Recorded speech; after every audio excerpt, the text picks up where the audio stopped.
il y a des femmes qui confondent le brillant avec le beau. Et quand elles comprennent leur erreur, ce n'est pas devant un miroir. C'est devant un cercueil. Sandrine avait 23 ans quand elle a compris.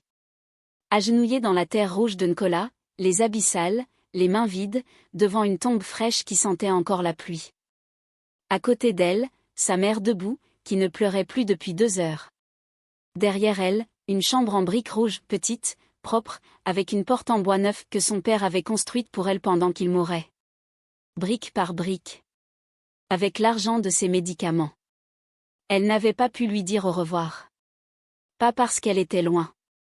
Parce qu'elle avait choisi de ne pas rentrer. Et cette nuit-là, à genoux dans cette terre, Sandrine avait compris une chose que 12 ans d'arrogance lui avaient cachée, la vraie pauvreté n'est pas dans les poches. Elle est dans ce qu'on décide de ne pas voir quand ça nous arrange. Voici l'histoire d'une femme qui a couru toute sa vie loin d'une phrase. Et comment cette course lui a coûté l'irréparable. Mais ce que vous ne savez pas encore, c'est que le pire dans cette histoire n'est pas la mort de son père. Le pire, c'est ce que Sandrine avait vu 3 semaines avant. Ce qu'elle avait vu et choisi d'oublier. Parce que la villa était belle et que ses habits étaient neufs.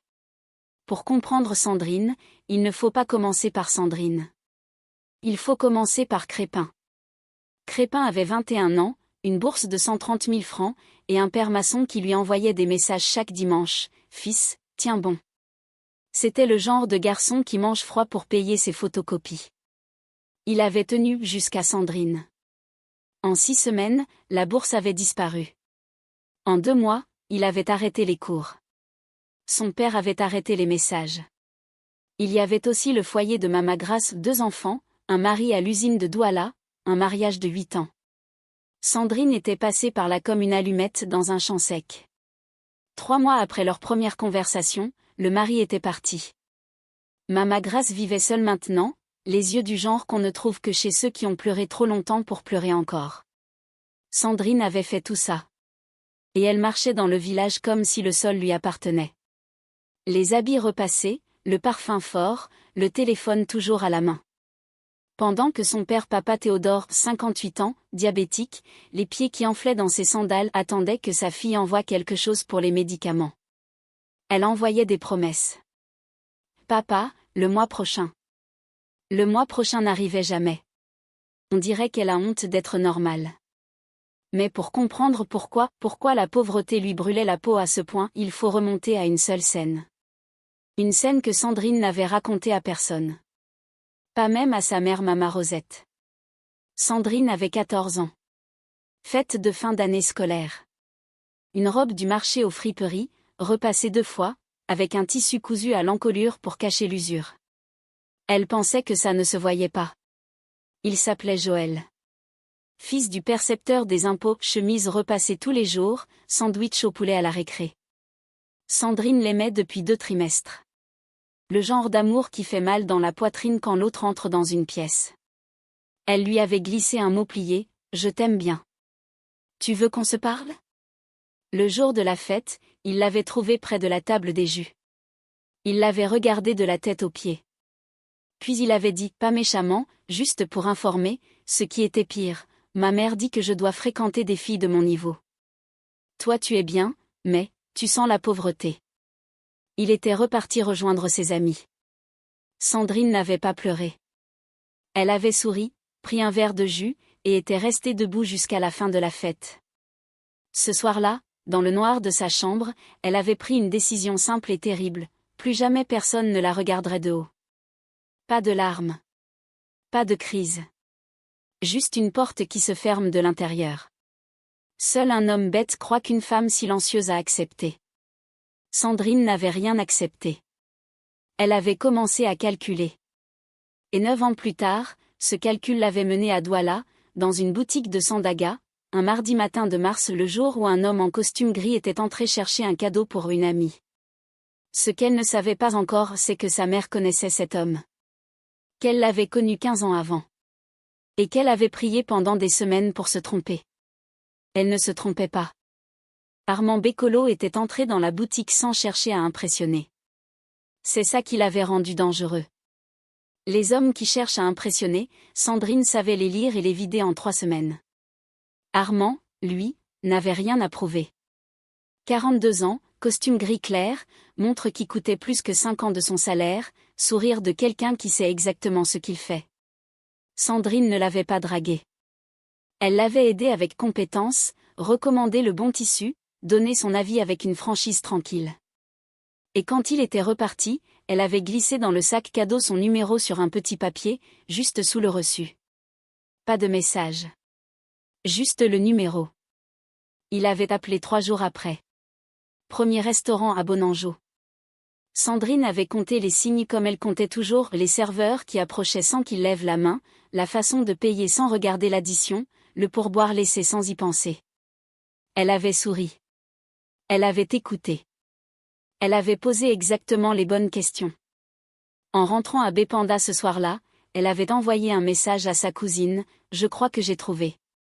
Sa cousine avait répondu, « Fais attention. Les hommes riches de Douala ne sont pas tout ce qu'ils semblent. » Sandrine avait posé le téléphone sans répondre.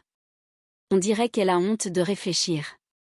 En 3 mois, Armand l'avait installée dans sa villa à Bonapriso.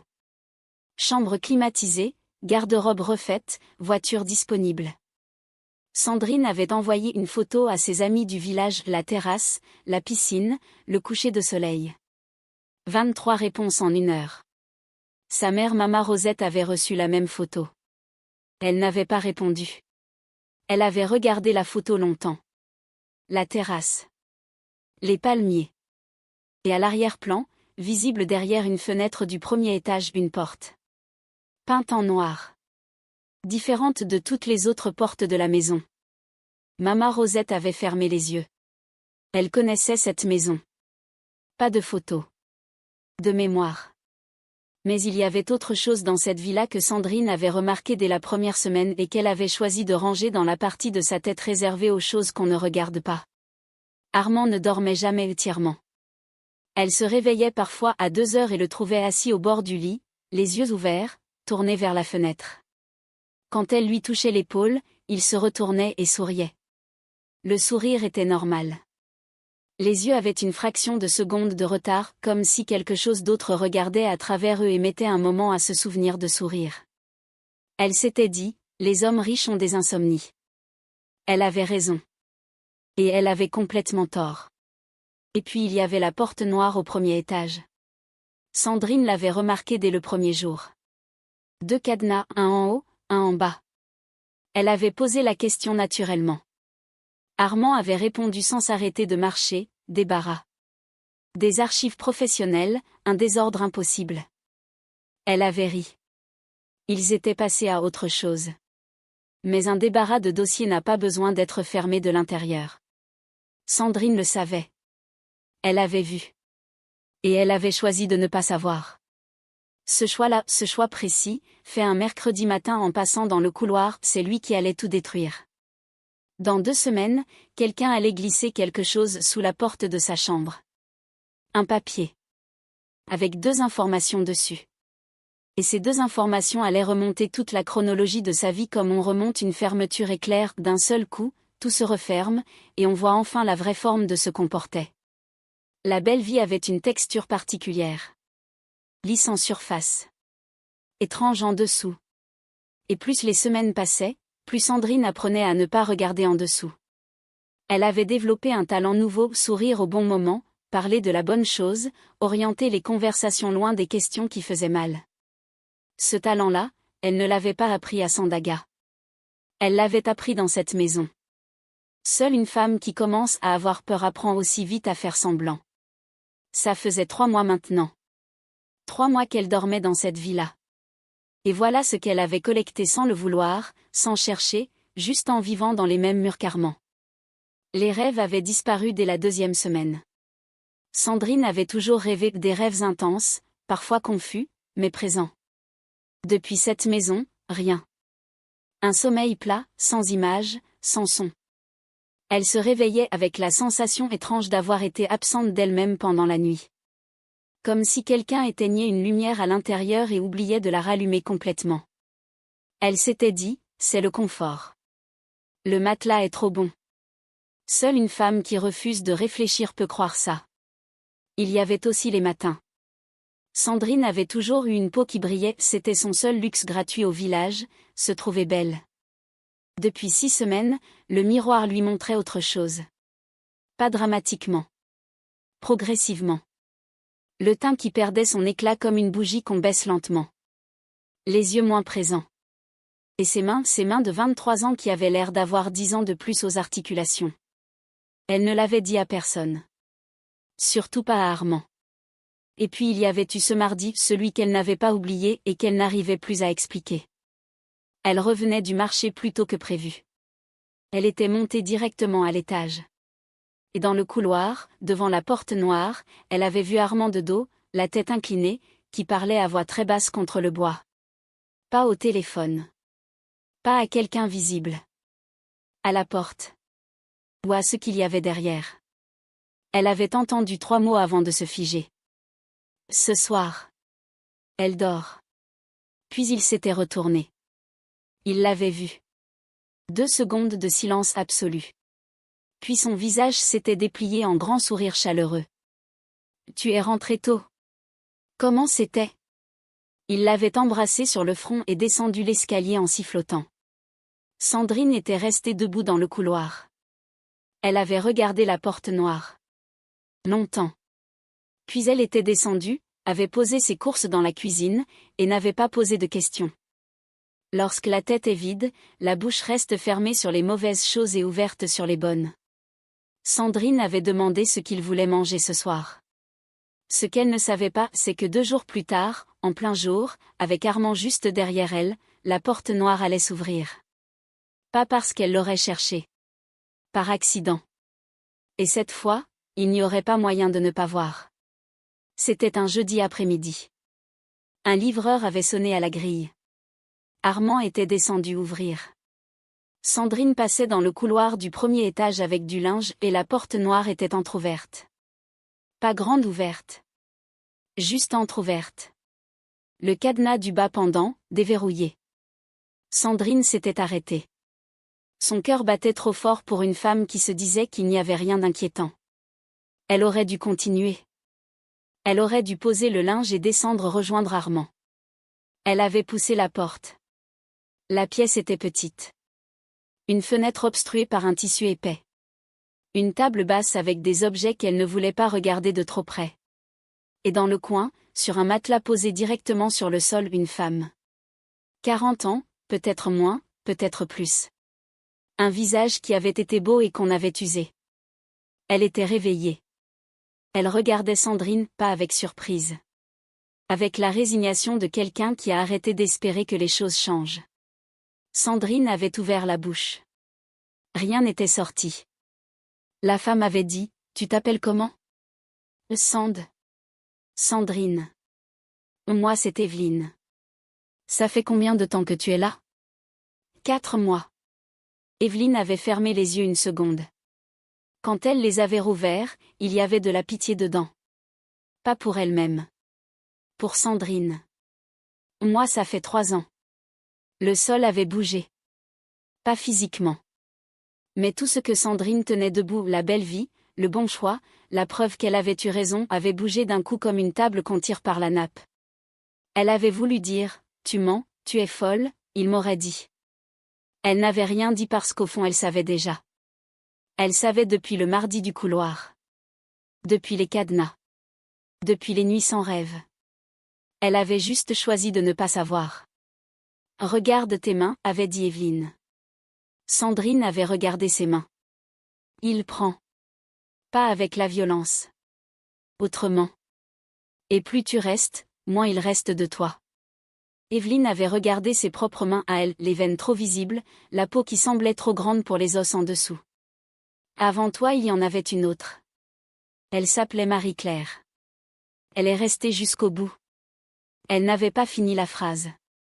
Elle n'avait pas besoin. En bas, la porte d'entrée avait cliqué. Sandrine avait refermé la porte de la chambre en 2 secondes. Elle était redescendue en silence. Elle s'était retrouvée dans le salon au moment où Armand entrait. Il l'avait regardée.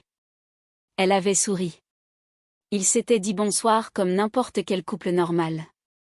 Cette nuit-là, Allongée dans le noir à côté d'Armand, Sandrine ne dormait pas.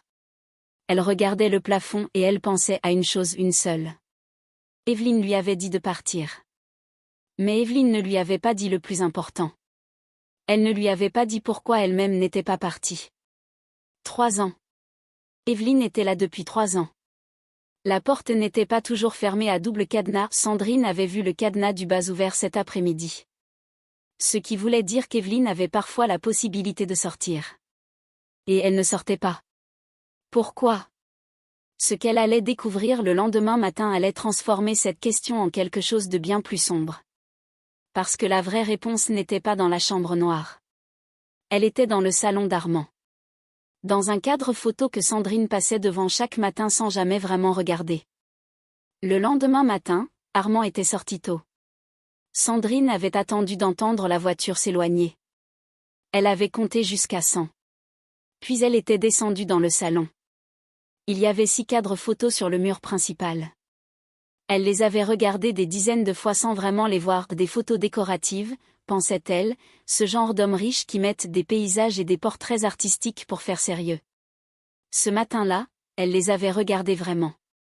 Le premier cadre, Armand plus jeune, souriant, avec une femme à côté de lui. Belle. Regard direct. Heureuse sur la photo. Le deuxième cadre, Armand, même sourire, avec une autre femme. Différente. Même posture heureuse. Troisième cadre. Quatrième. Cinquième. 6 cadres. 6 femmes différentes. Armand avec chacune, le même sourire, la même posture, la même lumière dans la photo. Comme si un photographe professionnel avait fait la même prise de vue 6 fois avec 6 femmes différentes. Sandrine était restée devant ce mur sans bouger pendant peut-être 2 minutes. Puis elle était montée à l'étage en courant presque, avait poussé la porte de la chambre noire. Evelyne. Les photos dans le salon, qui sont ces femmes ? Evelyne n'avait pas eu l'air surprise de la question. Celles qui étaient avant moi. Elles sont où maintenant ? Un silence. Il y en a une dont je sais Marie-Claire. Les autres ? Elle avait haussé les épaules lentement, le genre de haussement d'épaules de quelqu'un qui a arrêté de chercher les réponses qui font trop mal. Je sais pas. Elles ne sont plus là. Sandrine avait redescendu l'escalier. Elle s'était assise dans la cuisine. Elle avait posé ses mains à plat sur la table, ses mains qui vieillissaient en accéléré depuis 4 mois, et elle avait réfléchi pour la première fois depuis longtemps. Vraiment réfléchi. Elle devait partir. C'était clair. Mais partir comment ? Partir avec quoi ? Partir pour aller où ? Son père malade, l'argent qu'elle n'avait plus, le village qu'elle avait fui, son téléphone avait vibré. Message de Maman Rosette. Pas un appel. Un message. 3 mots. Ton père s'affaiblit. Sandrine avait regardé le message longtemps. Puis elle avait tapé, combien il faut pour les médicaments ? Sa mère avait mis 7 minutes à répondre. 7 minutes. Sandrine connaissait sa mère, Maman Rosette ne mettait jamais plus de 30 secondes à répondre. Ces 7 minutes voulaient dire qu'elle avait hésité. Qu'elle avait pesé quelque chose. La réponse était arrivée, 80 000. Mais ne te dérange pas, on gère. On gère. La phrase des gens qui ne gèrent pas mais qui ont trop de dignité pour le dire clairement. Sandrine avait ouvert l'application de transfert d'argent. Regardez son solde. Elle avait de l'argent, Armand lui en donnait régulièrement, de petites sommes, assez pour les courses et les sorties. Elle avait voulu envoyer les 80 000. Et là un détail qu'elle n'avait jamais remarqué en 4 mois. Chaque somme qu'Armand lui donnait, il la donnait en liquide. Jamais de virement. Jamais de compte commun. Elle n'avait aucun argent sur aucun compte. Elle avait du liquide dans le tiroir de sa table de chevet. Elle était allée chercher le liquide. Comptez. 63 000 francs. Elle avait envoyé les 63 000. Tout. Ce soir-là, en rentrant, Armand avait regardé quelque chose sur son téléphone pendant le dîner. Il avait levé les yeux vers elle une fois, juste une fois, avec un sourire qui n'était pas son sourire habituel. Un sourire qui calculait. Il avait dit, « Tu as envoyé de l'argent à ta famille ?» Elle avait répondu oui. Naturellement, comme si c'était normal. Eh bien, avait-il dit. Juste bien. Et il avait continué à manger. Ce bien-là avait une texture froide. Le genre de bien qui ne valide pas, qui observe. Comme un gardien qui note quelque chose sur son registre. Cette nuit-là, Sandrine avait décidé. Elle partait le lendemain matin pendant qu'Armand serait sorti. Ce qu'elle ne savait pas, c'est que le lendemain matin, avant même qu'elle puisse bouger, quelqu'un allait glisser quelque chose sous la porte de sa chambre. Un papier plié en 4. Avec dessus les mots qui allaient transformer sa peur en quelque chose d'encore plus sombre. Et en bas, Armand ne serait pas sorti. Le papier était glissé sous la porte à 5 heures du matin. Sandrine ne dormait pas. Elle l'avait entendu, le froissement léger du papier sur le carrelage. Elle avait attendu 2 minutes. Puis elle s'était levée, avait ramassé le papier, était allée dans la salle de bain pour lire à la lumière sans réveiller Armand. 2 lignes manuscrites. L'écriture tremblée de quelqu'un qui n'avait pas tenu un stylo depuis longtemps. Ne part pas le jour. Il sait. Attends cette nuit, 2 heures du matin, quand il descend. C'est le seul moment où la porte d'entrée peut s'ouvrir de l'intérieur sans déclencher l'alarme. Prends rien qui vient de lui. Sandrine avait relu 3 fois. Il sait. Il savait qu'elle voulait partir. Le sourire d'hier soir. Le bien froid. Il avait vu quelque chose dans son comportement, l'argent envoyé, peut-être, ou quelque chose d'autre, quelque chose qu'elle ne pouvait pas identifier, et il savait. Elle avait plié le papier. Regardé son reflet dans le miroir de la salle de bain. Ce qu'elle voyait lui avait fait l'effet d'un coup dans la poitrine. Son visage à elle. 23 ans. Mais ses yeux n'avaient plus 23 ans. Ils avaient l'âge de quelqu'un qui a trop compris trop vite. Les mêmes yeux qu'Evelyne. Elle était retournée se coucher à côté d'Armand. Les yeux ouverts jusqu'au soir. À minuit passé, Armand s'était levé. Sandrine avait fermé les yeux, régularisé sa respiration, le souffle lent de quelqu'un qui dort. Elle l'avait entendu sortir de la chambre, descendre l'escalier. Elle avait attendu. Puis elle s'était levée et l'avait suivi dans le noir. Pas pour confronter. Pour voir. Juste voir. Armand s'était arrêté devant la porte noire. Il avait déverrouillé les 2 cadenas. Il était entré. Sandrine s'était avancée dans le couloir. La porte était entr'ouverte exactement comme le jeudi de la découverte. Elle avait regardé par l'entrebâillement. Armand était agenouillé au centre de la pièce, dos tourné. Sur la table basse, les objets qu'elle n'avait pas voulu regarder la première fois, des bols, des choses sombres, une lumière vacillante. Et autour de lui sur le sol, des photos. Des dizaines de photos éparpillées comme un jeu de cartes. Elle avait reconnu les visages, les 6 femmes du mur du salon.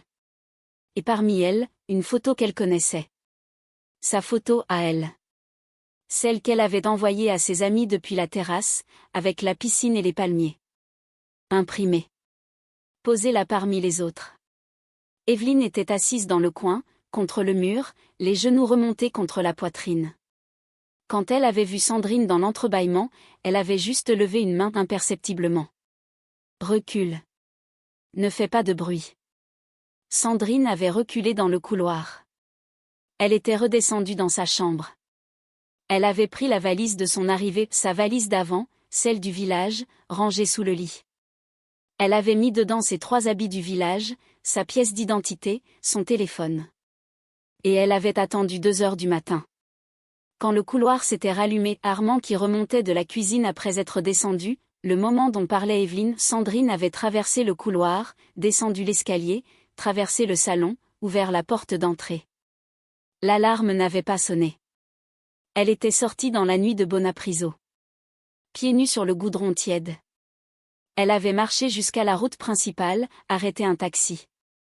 Dans le taxi, elle avait pris son téléphone pour appeler sa mère. 3 appels en absence de Maman Rosette. L'heure, 2h15 du matin. Sa mère ne répondait jamais à cette heure. Sauf que Maman Rosette avait rappelé immédiatement. Comme si elle attendait. Sandrine avait dit, « Maman. Je rentre. » Un silence d'une durée qu'elle n'avait pas pu mesurer. Puis la voix de sa mère, pas soulagée, pas en colère. Juste épuisée d'une façon qui allait au-delà du sommeil. Ma fille. Ton père est parti ce soir. Il y a 2 heures. Sandrine avait baissé le téléphone. Le taxi continuait. Les lumières de Douala défilaient par la vitre. Elle n'avait pas pleuré tout de suite. Elle avait juste regardé les lumières et pensé à une chose absurde, précise, inutile, elle ne lui avait jamais dit qu'elle l'aimait. Pas une fois. Pas à l'âge adulte. Les mots ne sortaient pas avec lui, pas avec sa mère, pas avec les gens qui comptaient vraiment. Elle gardait ces mots-là pour elle comme si les prononcer coûtait quelque chose. Et maintenant il n'y avait plus personne à qui les dire. Dans 2 heures, elle serait à Nkola. Elle verrait la cour de sa maison, la chaise de son père vide, et derrière la maison une chambre en briques rouges avec une porte en bois neuf. Et sa mère lui dirait comment cette chambre avait été construite. Et ce serait pire que tout le reste. On croit que c'est fini. On croit qu'elle est sauvée et que l'histoire se termine là. Mais il restait une dernière chose, une chose que personne n'avait imaginée. Armand allait venir à Nkola. Et Sandrine allait devoir choisir une dernière fois. Nkola sentait la terre mouillée et le bois de cuisine. Sandrine était arrivée à l'aube, le ciel encore gris, les coques qui n'avaient pas fini. Sa mère l'attendait debout dans la cour. Elle ne s'était pas dit grand-chose. Maman Rosette l'avait juste regardé, ce regard de mère qui fait l'inventaire, qui cherche ce qui manque, qui compte les dégâts. Puis elle avait dit, « Tu as faim ?» C'est tout. Pas de sermon. Pas de « je t'avais dit ». Juste, « tu as faim ». Et cette question simple avait quelque chose de dévastateur dedans, parce qu'elle signifiait que peu importe ce qui s'était passé, peu importe les fois où Sandrine avait raccroché sans écouter, peu importe la visite renvoyée, la mère était encore là à penser à la fin de sa fille. Sandrine avait dit non. Et puis elle avait demandé à voir la chambre. Maman Rosette l'avait emmenée derrière la maison. La chambre était petite. Des briques rouges régulières, un toit en tôle propre, une porte en bois avec une poignée en métal. À l'intérieur un lit simple, une petite fenêtre, rien d'autre. Mais les briques étaient bien posées. Quelqu'un avait travaillé ça avec soin. Il a commencé il y a 2 ans, avait dit Maman Rosette. Il voulait que tu aies ta chambre à toi quand tu reviendrais. Il disait, ma fille reviendra un jour, et quand elle reviendra elle mérite un chez elle. Sandrine avait touché le mur. Les briques. Il a économisé sur ses médicaments certains mois pour acheter les matériaux. Les médicaments. Les médicaments pour lesquels elle n'avait jamais envoyé assez, ou envoyé trop tard, ou promis le mois prochain. Et lui, il avait économisé dessus pour construire une chambre pour elle. Seul un homme vraiment grand fait ça. Et seule une fille vraiment aveugle ne le voit pas à temps. Sandrine s'était assise sur le lit de la chambre et avait pleuré. Pas les larmes élégantes du chagrin, les larmes laides, sonores, qui viennent du fond de quelque chose qu'on a trop longtemps compressé. Elle avait pleuré pour son père, pour Crépin, pour Mama Grace, pour les mois perdus, pour les appels sans réponse, pour la phrase de Joël à 14 ans qu'elle avait laissé gouverner 12 ans de sa vie. Sa mère s'était assise à côté d'elle sur le lit. Elle n'avait rien dit. Elle lui avait juste tenu la main. Crépin était passé le lendemain matin. Il venait 2 fois par semaine assurer le suivi des malades chroniques du village, il était devenu aide-soignant dans un centre de santé du quartier. Il avait suivi papa Théodore pendant les 4 derniers mois. Quand il avait vu Sandrine dans la cour, il s'était arrêté une seconde. Puis il avait hoché la tête et était entré discuter avec Maman Rosette du protocole de soins qui avait été suivi, pour le dossier médical. Sandrine lui avait dit, « Crépin. Ce que j'ai fait, l'argent, les études, il l'avait arrêté. Je sais ce que tu as fait. Je suis devenu aide-soignant parce que j'ai dû trouver quelque chose à faire après avoir arrêté l'université. Parfois ce qu'on croit être la fin d'un chemin est juste un tournant. » Il avait repris ses affaires. Je te dis pas que c'était bien. Je te dis que je me suis pas arrêté de vivre à cause de ça. Il était reparti. Ce n'était pas un pardon poli. C'était quelque chose de plus solide que ça, la preuve que la destruction qu'elle avait semée n'avait pas eu le dernier mot. Ça ne réparait rien. Mais ça montrait que la grâce existait là où elle l'attendait le moins. Précisément là où elle avait fait le plus de mal.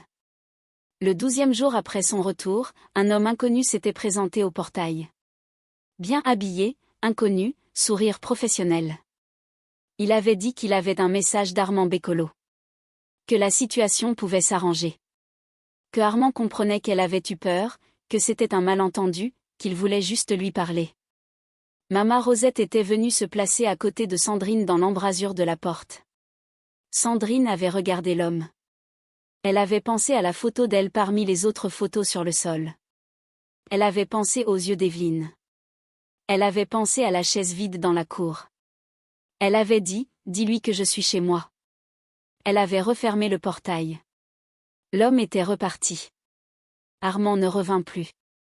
Ce genre d'homme ne s'acharne pas, il cherche une porte ouverte, pas une porte fermée. Il y avait d'autres portes ailleurs. C'est pour ça qu'on raconte cette histoire. Pas pour Sandrine seulement. Pour celles qui sont en ce moment dans une belle maison, devant une porte fermée, avec quelque chose qui murmure de ne pas poser de questions. La richesse qui arrive sans racine n'appartient à personne, elle se prête, et elle réclame. Ce que vous voyez briller n'est pas toujours de l'or. Parfois c'est juste un miroir qui vous montre ce que vous voulez voir. Et pendant que vous vous admirez dedans, quelque chose de l'autre côté attend.